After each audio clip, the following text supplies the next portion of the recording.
आज ही Doubtnut app download करें। Doubtnut पर होगा अब आपके सभी मैथ्स, केमिस्ट्री, फिजिक्स और बायोलॉजी डाउट्स का सफाया। बस अपने क्वेश्चन की फोटो खींचो, उसे क्रॉप करो और तुरंत वीडियो सोल्यूशन पाओ। Download now. Hello guys, so today we are going to study chapter 18 of class 11th body fluids and circulation. Okay, अब ये अपना किसका पोर्शन है? ह्यूमन फिजियोलॉजी का। प्लांट फिजियोलॉजी की तरह ह्यूमन फिजियोलॉजी भी बहुत इंपॉर्टेंट पोर्शन होता है, ठीक है, कह सकते हैं बहुत इंपॉर्टेंट पार्ट है नीट का। ओके, अब अपने ह्यूमन फिजियोलॉजी में टोटल 5 चैप्टर हैं और हर चैप्टर में से आते हैं अपने 2 क्वेश्चंस। तो इस चैप्टर में से भी 2 क्वेश्चन आते हैं और वेटेज कितना हो जाएगा, यानी इसका 8 मार्क्स का। ओके, अब देखो इस चैप्टर के नाम से पता लग रहा है बॉडी फ्लूइड्स और सर्कुलेशन। तो बेसिकली यहाँ पे हम स्टडी करेंगे अपने बॉडी के अंदर जो फ्लूइड्स होते हैं, यानी कि ब्लड के बारे में, ठीक है, और लिम्फ के बारे में, साथ ही साथ उसका circulation through out the body हो कैसे रहा है। ओके, तो सबसे पहले देखो ये अपना आ गया ब्लड। इसके अंदर हम देखेंगे अपना ब्लड जो है बेसिकली होता है क्या है, उसका कॉम्पोजिशन देखेंगे कि प्लाज्मा होते हैं, ब्लड कॉर्पसल्स होते हैं, ठीक है। फिर डिफरेंट टाइप ऑफ अपने ब्लड कॉर्पसल्स जो हैं उनका हम देखेंगे कैरेक्टरिस्टिक फीचर्स और वी कैन से फंक्शन। तो शेप हो गया, साइज हो गया, फंक्शन सब कुछ देखेंगे, ठीक है। फिर हम स्टडी करेंगे different type of blood groups के बारे में। यहाँ पे हम देखेंगे कि ब्लड ग्रुप्स जो है कितने टाइप के होते हैं ह्यूमंस के अंदर, ठीक है, कौन सा अपना यूनिवर्सल एक्सेप्टर होता है, कौन सा अपना यूनिवर्सल डोनर होता है, उन सब चीज़ों के बारे में समझेंगे, ठीक है। फिर आएंगे हम फाइनली लिम्फ के ऊपर। लिम्फ के बारे में स्टडी करेंगे कि बेसिकली लिम्फ कहाँ पे प्रेजेंट होता है, ठीक है, और लिम्फ के क्या क्या फंक्शंस होते हैं।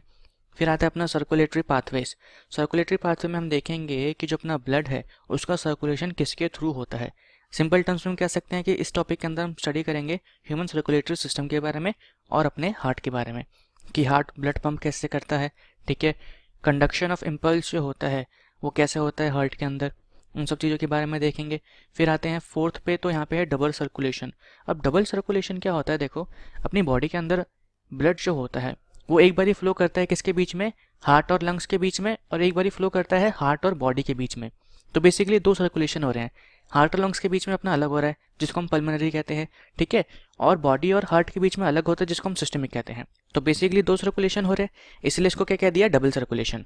तो देखेंगे कि हम ये कैसे होता है, ठीक है। फिर नेक्स्ट है अपना क्या, रेगुलेशन ऑफ कार्डियक एक्टिविटी। तो अपना जो कार्डियक साइकिल है, ठीक है, कब कह सकते हैं कि कितना ब्लड पंप करना है, ज़्यादा करना है, मेंटेन करना होता है, ब्लड प्रेशर इंक्रीज करना है, ठीक है, ये सब कुछ को रेगुलेट किया जाता है अकॉर्डिंग टू बॉडी नीड्स। तो इसके बहुत सारे अपने रेगुलेशन सेंटर्स प्रेजेंट होते हैं, तो उसके बारे में हम देखेंगे। फिर लास्ट है अपना डिसऑर्डर्स ऑफ सर्कुलेटरी सिस्टम। तो अब सर्कुलेटरी सिस्टम के क्या क्या डिसऑर्डर्स होते हैं उसके बारे में हम स्टडी करेंगे। आप देखेंगे कि अपना जो सर्कुलेटरी सिस्टम होता है उसके अंदर फैट्स का डिपोजिशन हो जाता है, ठीक है, तो अल्टीमेटली जिस वजह से हार्ट स्ट्रोक हो सकता है, ठीक है, हार्ट फेलियर हो सकता है। तो बहुत सारी चीज़ें होती हैं, उनके बारे में हम यहाँ पे स्टडी करेंगे। तो देखो इसका जो इंट्रोडक्शन है इतना इंपॉर्टेंट है नहीं, ठीक है, यहाँ पे ब्लड और लिम्फ 2 वर्ड्स हाईलाइट कर रखे हैं, तो ब्लड और लिम्फ को हमें डिटेल में नीचे पढ़ना ही है, तो हम डायरेक्टली इसको वहाँ पे पढ़ते हैं। ओके, तो स्टार्ट करते हैं हम ब्लड से। ब्लड देखो बेसिकली अपना क्या है, एक special type of connective tissue है। अब सबसे इंपॉर्टेंट बात एग्जाम में क्या पूछी जाती है कि ब्लड किसका बना हुआ है, तो अपना फ्लूइड मैट्रिक्स जिसको हम प्लाज्मा कहते हैं, जो मैट्रिक्स है बेसिकली क्या है, प्लाज्मा है, एंड फॉर्म्ड एलिमेंट्स। अब एक मैट्रिक्स के बारे में थोड़ा समझ लेते हैं। मैट्रिक्स बेसिकली क्या होता है, किसी भी टिश्यू का जो ग्राउंड सब्सटेंस होता है, ठीक है। बेसिकली देखो अब है क्या कि ब्लड के अंदर बहुत सारे सेल्स प्रेजेंट हैं, ठीक है। अब जो ये सेल्स हैं ये मतलब ऐसी हवा में तो उड़ नहीं रहेंगे, किसी फ्लूइड में, किसी के कह सकते हैं सब्सटेंस के अंदर, लिक्विड के अंदर ये प्रेजेंट होंगे। तो जो ग्राउंड सब्सटेंस है, जो ये लिक्विड है, उसको हम क्या कहते हैं, मैट्रिक्स कहते हैं। और मैट्रिक्स कब कहेंगे, स्पेशली जब वो बना होगा किसका, नॉन लिविंग सब्सटेंसेस का, ठीक है। तो अपना जो प्लाज्मा होता है ये भी पूरा का पूरा हम देखेंगे इसका कॉम्पोजिशन नॉन लिविंग सब्सटेंसेस का ही होता है, यानी कि इसमें वाटर होता है, प्रोटीन्स होते हैं, मिनरल्स होते हैं, ठीक है, और कुछ अपने ऑर्गेनिक मॉलिक्यूल्स होते हैं जैसे कि ग्लूकोज वगैरह हो गया। इसमें कोई भी आपको सेल वगैरह देखने को नहीं मिलेगा, ठीक है। बस क्या याद रखना है आपको, ब्लड जो है अपना वो किसका बना है, प्लाज्मा प्लस फॉर्म्ड एलिमेंट्स, या इसको आप सिंपली कह सकते हैं ब्लड सेल्स, ठीक है। तो अब हमें क्या करना है, प्लाज्मा के बारे में और फॉर्म्ड एलिमेंट्स के बारे में और we can say blood cells के बारे में अलग अलग डिस्कशन करना है। एग्जाम में इस टॉपिक से बहुत इंपॉर्टेंट क्वेश्चन आते हैं। ओके, तो प्लाज्मा के बारे में पढ़ते हैं हम यहाँ पे। प्लाज्मा जो है अपना वो क्या है, एक स्ट्रॉ कलर्ड फ्लूइड है, ठीक है, और इसके अंदर प्रेजेंट होता है क्या, नियरली 55% ऑफ द ब्लड। तो मान लो अगर अपना 100% ब्लड है तो 55% वॉल्यूम किस वजह से है उसका, प्लाज्मा की वजह से। बाकी जो अपना 45% बचा उसमें क्या प्रेजेंट होंगे अपने, फॉर्म्ड एलिमेंट्स, ठीक है। ये हम कह सकते हैं अपने ब्लड सेल्स, आरबीसीज, डब्ल्यूबीसीज या प्लेटलेट्स जो होते हैं। तो यहाँ पे 55 नंबर जो है बहुत इंपॉर्टेंट है, आपको याद रखना है कि भैया प्लाज्मा जो है उसका परसेंटेज ब्लड के अंदर कितना होता है, 55%, ठीक है। अब हम देखेंगे प्लाज्मा का कॉम्पोजिशन। तो कॉम्पोजिशन में सबसे पहले देखो 90 to 92% of plasma is water, तो इसको भी साथ में लिखते रहते हैं। वाटर जो है अपना वो कितना है, 90 to 92%, ठीक है। फिर बचा है अपना क्या यहाँ पे, प्रोटीन्स। तो 6 to 8% कितना बना लेती हैं, प्रोटीन्स ले लेती हैं। कौन कौन सी प्रोटीन्स प्रेजेंट होती है यहाँ पे, फिब्रिनोजन, ग्लोब्यूलिन, ओके, और फिर अपना एल्ब्यूमिन। तो ये मेजर 3 प्रोटीन्स है जो अपने प्लाज्मा के अंदर प्रेजेंट होती हैं। अब इनका क्या फंक्शन होता है वो भी हम देखेंगे, ठीक है। पहले हम देख लेते हैं और क्या क्या प्रेजेंट होता है। तो फिर यहाँ पे आते हैं अपने स्मॉल अमाउंट ऑफ मिनरल्स। कौन कौन से, Na+, कैल्शियम हो गया, मैग्नीशियम हो गया, Hc3O नेगेटिव यानी कि बाइकार्बोनेट आयंस, और क्लोरीन। तो आपको ये आयंस याद रखने हैं, मिनरल आयंस याद रखने हैं क्योंकि एग्जाम में पूछे जाते हैं। अब देखो वाटर 90 to 92%, ठीक है। उसके बाद अपना प्रोटीन्स जो थी ये कितनी थी, 6 to 8%। तो ऑलमोस्ट अगर इसका मिनिमम भी माने तो 90 और 6, 96 ये हो गया, बचा अपना 4%, ठीक है। तो ये कौन ऑक्यूपाई कर लेगा, अपने मिनरल आयंस प्लस यहाँ पे देखो ग्लूकोज, अमीनो एसिड्स और लिपिड, ठीक है। तो ये भी प्रेजेंट होते हैं अपने प्लाज्मा के अंदर। और साथ ही साथ ब्लड के अंदर प्रेजेंट होते हैं फैक्टर्स फॉर कोएगुलेशन और क्लॉटिंग ऑफ ब्लड।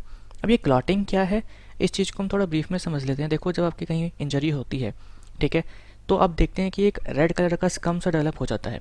तो बेसिकली वो जो स्कम होता है, ठीक है, उसी को हम क्या कहते हैं, वो जो मैकेनिज्म होता है स्कम फॉर्मेशन का, उसी को हम कहते हैं कोएगुलेशन, ठीक है। तो उसके लिए बहुत सारे फैक्टर्स का रिक्वायरमेंट होता है, तो वो सारे फैक्टर्स भी ब्लड के अंदर प्रेजेंट होते हैं, स्पेशली किसके अंदर, प्लाज्मा के अंदर, ठीक है। तो आपको याद रखना है, एग्जाम में पूछा जा चुका है कि भैया जो अपने फैक्टर्स होते हैं किसके लिए, for clotting of blood, clotting of blood, ठीक है, ये किसके अंदर प्रेजेंट होते हैं, तो अपने प्लाज्मा के अंदर। अब यहाँ पे एक लाइन लिखी है, होता क्या है यूजली इन छोटी छोटी लाइनों को स्टूडेंट्स इग्नोर कर देते हैं, ठीक है, लेकिन ये बहुत इंपॉर्टेंट लाइन है। क्या, कि जो प्लाज्मा होता है without clotting factors is called serum. तो अभी हमने बोला था कि क्लॉटिंग फैक्टर्स जो होते हैं अपने प्लाज्मा के अंदर प्रेजेंट होते हैं, लेकिन जब इसी प्लाज्मा के अंदर क्लॉटिंग फैक्टर्स एब्सेंट होंगे तो उसको हम क्या कह देंगे, सेरम। तो serum is equal to plasma minus clotting factors. अब हमने ऐसा क्यों लिखा है, क्योंकि एग्जाम में इसी तरीके के क्वेश्चन आते हैं, आपको ऑप्शन दे देंगे, serum is equal to plasma plus clotting factors, plasma plus blood corpuscles, plasma blood WBC और प्लाज्मा माइनस क्लॉटिंग फैक्टर्स, ठीक है। तो आपका आंसर क्या होगा, प्लाज्मा माइनस क्लॉटिंग फैक्टर्स। तो इस चीज़ को याद रखना है। अब हमने पढ़ी थी 3 डिफरेंट टाइप ऑफ प्रोटीन्स, उसका फंक्शन भी देख लेते हैं। सबसे पहले फिब्रिनोजन। अब देखो फिब्रिनोजन नाम से पता लग रहा है कि they are responsible in formation of fibres, तो ये फाइबर्स बनाते हैं फिब्रिन, ठीक है। और वो जो फिब्रिन होता है वो हेल्प करता है किसके अंदर, क्लॉटिंग और कोएगुलेशन ऑफ ब्लड के अंदर, ठीक है। फिर आते हैं हम ग्लोब्यूलिन्स पे। तो ग्लोब्यूलिन्स जो होती हैं they are responsible for defence mechanism. तो अपनी देखो ग्लोब्यूलिन्स जो होती हैं उसके अंदर एक टाइप होता है और उसको हम क्या कहते हैं, गामा ग्लोब्यूलिन्स। ये गामा ग्लोब्यूलिन्स बेसिकली एंटीबॉडीज़ होती हैं और ये अपने किल करती हैं किसको, एंटीजन्स को, ठीक है। एंटीबॉडी एंटीजन अगर हम ब्रीफ में समझाएं, आगे वैसे हम देखेंगे क्या होता है ये। तो देखो एंटीजन क्या है, किसी भी सेल के सरफेस पे प्रेजेंट होते हैं सब्सटेंसेस जो उसको रिकग्नाइज करने में हेल्प करते हैं, ठीक है। अब ये हर इंडिविजुअल के सरफेस पे या कह सकते हैं हर ऑर्गेनिज्म के सरफेस पे अलग अलग होंगे, ठीक है। मान लो कि अगर कोई बाहर से माइक्रोब आ रहा है, उसके सेल के सरफेस के ऊपर प्रेजेंट है एंटीजन्स, तो हमारे WBCs के सरफेस पे प्रेजेंट होते हैं एंटीबॉडीज़। ये क्या करती हैं, उन एंटीजन्स को रिकग्नाइज करते हैं। एंटीबॉडीज़ बेसिकली क्या करेंगे, उन एंटीजन्स को रिकग्नाइज करेंगे, उनके साथ जाके बाइंड कर जाएंगे, ठीक है। और अल्टीमेटली होता क्या है, WBCs लाइसोसोम एंजाइम रिलीज़ करते हैं और वो एंजाइम जो होती हैं बैक्टीरियाज को बिल्कुल डिग्रेड कर देती हैं और वी कैन से डाइजेस्ट कर देती हैं, जिसकी वजह से अल्टीमेटली उसकी डेथ हो जाती है। तो एंटीजन को आप कह सकते हैं कि वो आइडेंटिटी होता है किसकी, सेल की, ठीक है। और लास्ट है यहाँ पे अपना क्या, एल्ब्यूमिन। तो albumin helps in osmotic balance. अब देखो ये पैराग्राफ देखने में आपको बहुत सिंपल सा लगा है, लेकिन इस पैराग्राफ की हर लाइन ही इंपॉर्टेंट है क्योंकि हर लाइन से क्वेश्चन आता है, ठीक है। अब एल्ब्यूमिन ऑस्मोटिक बैलेंस मेंटेन करने में कैसे हेल्प करता है, इस चीज़ को हम ज़रा समझते हैं। तो देखो यहाँ पे अपना ब्लड है, ठीक है, ये अपनी आर्टरीज हैं, आर्टरीज के अंदर ब्लड जा रहा है, ठीक है। तो अब यहाँ पे प्रेजेंट है अपने सेल्स, इन सेल्स को क्या सप्लाई करना है, ऑक्सीजन वगैरह सप्लाई करना होता है। तो होता है क्या है कि कुछ अमाउंट ऑफ फ्लूइड ब्लड से, या कह सकते हैं थ्रू कैपिलरीज से ऊज आउट होके इन सेल्स के बीच में चले जाता है, उसको हम क्या कहते हैं, टिश्यू फ्लूइड। और बाद में हम देखेंगे कि ये जो टिश्यू फ्लूइड होता है यही कहीं ना कहीं क्या बनाता है, लिम्फ बनाता है। तो आपको उतना आगे अभी नहीं जाना, वो हम डिटेल में आगे पढ़ेंगे। अभी हम आपको समझाएंगे कि ऑस्मोटिक बैलेंस कैसे मेंटेन करा जा रहा है। तो अब देखो यहाँ पे अपना फ्लूइड प्रेजेंट है, ठीक है, इन सेल्स के बीच में। यहाँ पे प्रेजेंट होता है इस फ्लूइड के अंदर वाटर वगैरह। तो इन केस कभी कभी क्या हो सकता है कि ब्लड के अंदर वाटर की कमी हो जाए, ठीक है। प्लाज्मा के अंदर जो वाटर का हमने परसेंटेज देखा था 92% हो सकता है वो कम हो जाए, ठीक है। तो ब्लड का वॉल्यूम इंक्रीज करते हैं तो अपना जो एल्ब्यूमिन है, एल्ब्यूमिन वो क्या कर देता है, वो ऑस्मोटिक बैलेंस इंक्रीज कर देता है, ठीक है। कह सकते हैं इसकी वजह से ऑस्मोटिक बैलेंस में चेंजेस आते हैं। तो अपना वाटर इन सेल्स के बीच में से, या कह सकते हैं टिश्यू फ्लूइड के बीच में से कैपिलरीज के थ्रू डिफ्यूज़ होकर कहाँ जाता है, ब्लड के अंदर, और ब्लड का वॉल्यूम जो है फिर से नॉर्मल हो जाता है, ठीक है। अब देखो ये होता है कैसे, मान लो ब्लड के अंदर वॉल्यूम डिक्रीज़ कर गया और वी कैन से वाटर जो है वो डिक्रीज़ कर गया, ठीक है। तो सॉल्यूट्स जो हैं वो क्या हो जाएंगे, ज़्यादा हो जाएंगे, यानी कि अपना ब्लड जो है वो कैसा हो जाएगा, कंसनट्रेटेड हो जाएगा, ठीक है। लेकिन इंटरस्टिशियल फ्लूइड जो है अपना, या टिश्यू फ्लूइड जो है, वहाँ पे वाटर ज़्यादा है, ठीक है, और सॉल्यूट्स जो है वहाँ पे कम है, या सेल्स वगैरह कम है। तो अब हमने ऑस्मोसिस में एक चीज़ पढ़ी है कि वाटर जो है अपना हमेशा मूव करता है कहाँ से, from higher concentration to low concentration.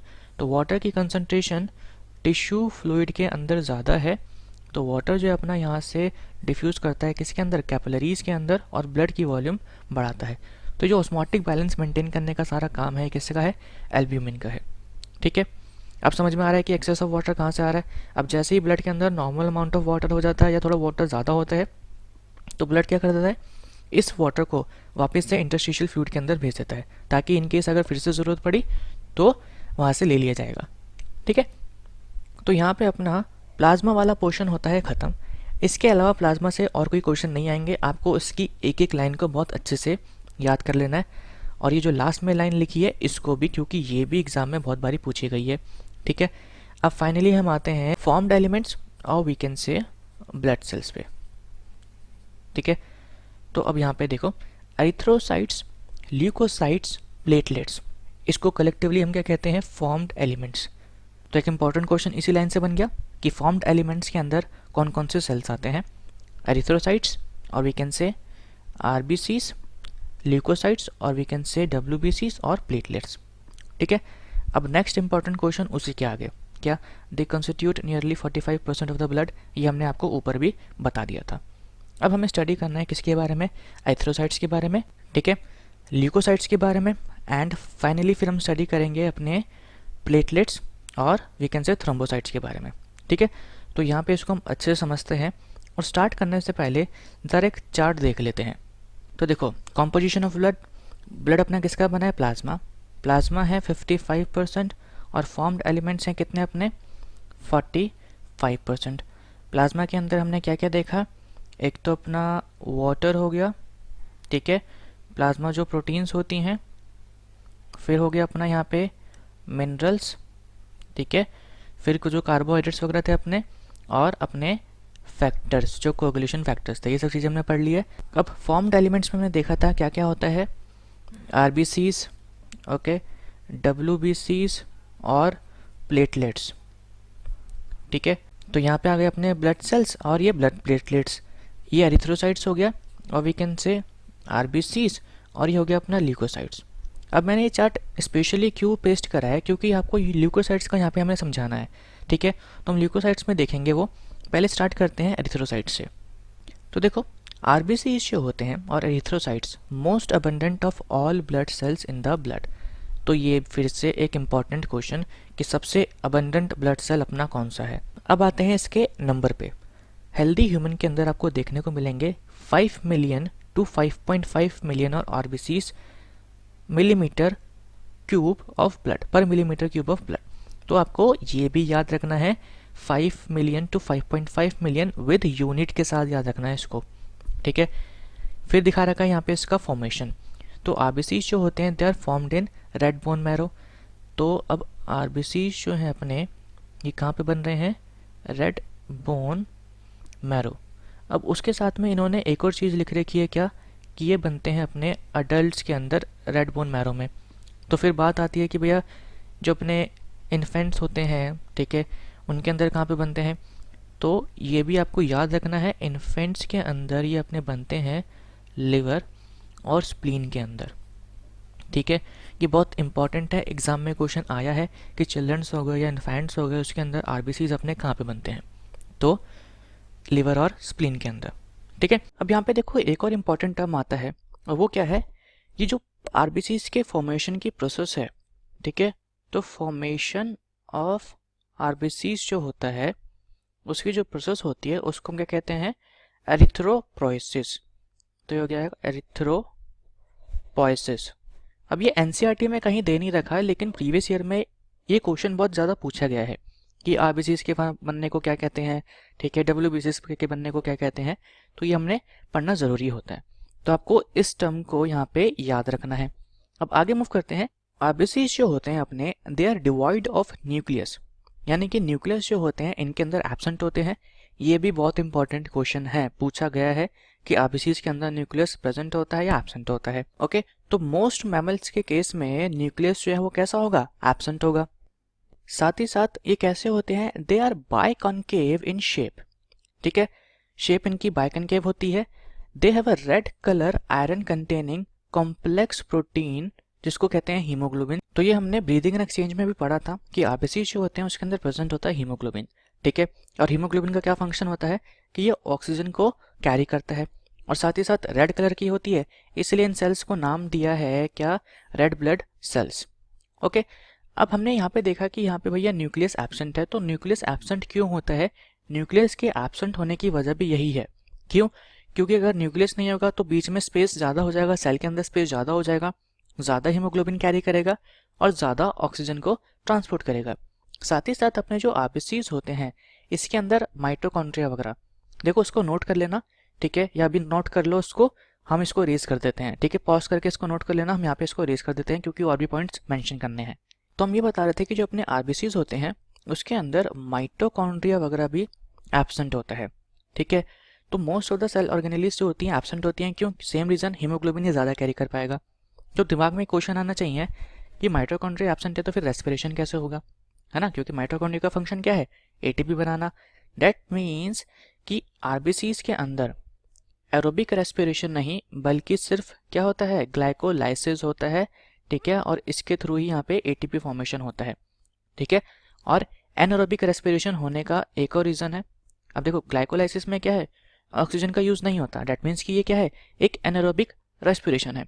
अगर अपना आरबीसी एरोबिक रेस्पिरेशन परफॉर्म करता तो जो ये हीमोग्लोबिन के साथ O2 को ट्रांसपोर्ट कर रहा है उसको खुद भी यूज़ करता है और अल्टीमेटली अपने टिश्यूज़ के पास सफिशेंट अमाउंट ऑफ O2 का ट्रांसपोर्ट नहीं हो पाता, ठीक है।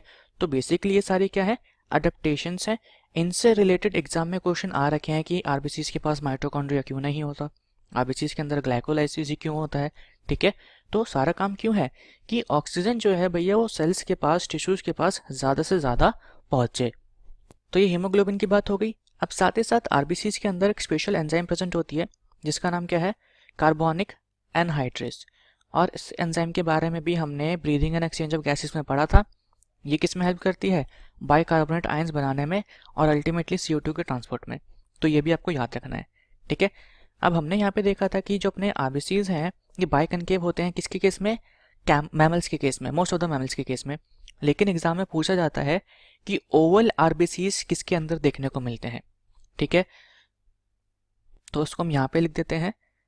हमारे जो कैमल होता है, कैमल एंड लामा, इसके अंदर आरबीसीज आपके बाइकनकेव नहीं होते, कैसे होते हैं, ओवल होते हैं। अब देखो ये सारी चीज़ें इंपॉर्टेंट है इसलिए बताई जा रही हैं, एनसीईआरटी में इतना नहीं दिया है। आप एक बार ज़रूर प्रीवियस ईयर खोल के देखना, उसके अंदर आपको ये सारे क्वेश्चंस मिलेंगे। ठीक है, अब वापस यहाँ पे आते हैं हम। एक हेल्दी इंडिविजुअल के अंदर 12 to 16 gram of haemoglobin present होता है in every 100 ml of blood. तो ये बहुत इंपॉर्टेंट है। अब बात आती है इसके फंक्शन की, तो इसका फंक्शन क्या है, they play significant role in transport of respiratory gases.